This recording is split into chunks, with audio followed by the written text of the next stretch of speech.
తగ్గాయి. ట్యాక్సులు పెంచి లిక్కర్ సేల్స్ను తగ్గించి, తద్వారా లిక్కర్ కంపెనీల డిస్టిలరీల లాభాలు తగ్గించి రాష్ట్రానికి ఆదాయాలు తీసుకొచ్చాం.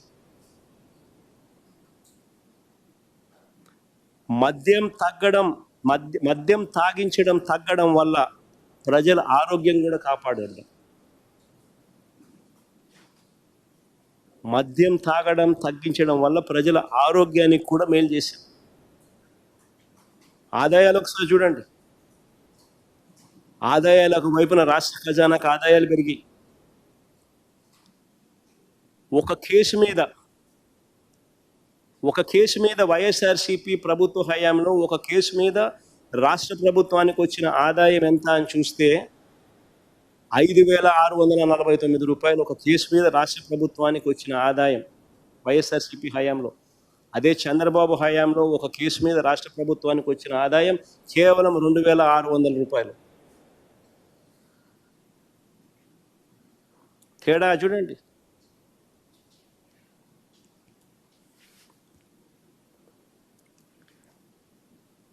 ఇప్పుడు చెప్పండి, డిస్టిలరీలో ఎప్పుడు లాభపడ్డాయి?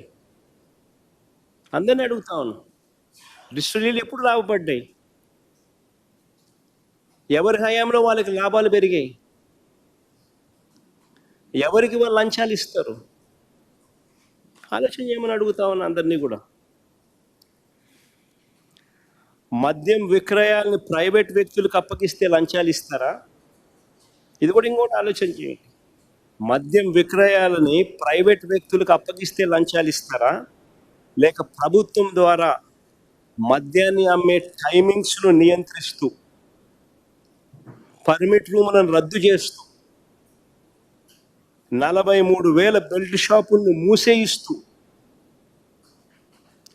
మద్యం దుకాణాలను 33% తగ్గిస్తూ నిర్ణయాలు తీసుకుంటే లంచాలు ఇస్తారు?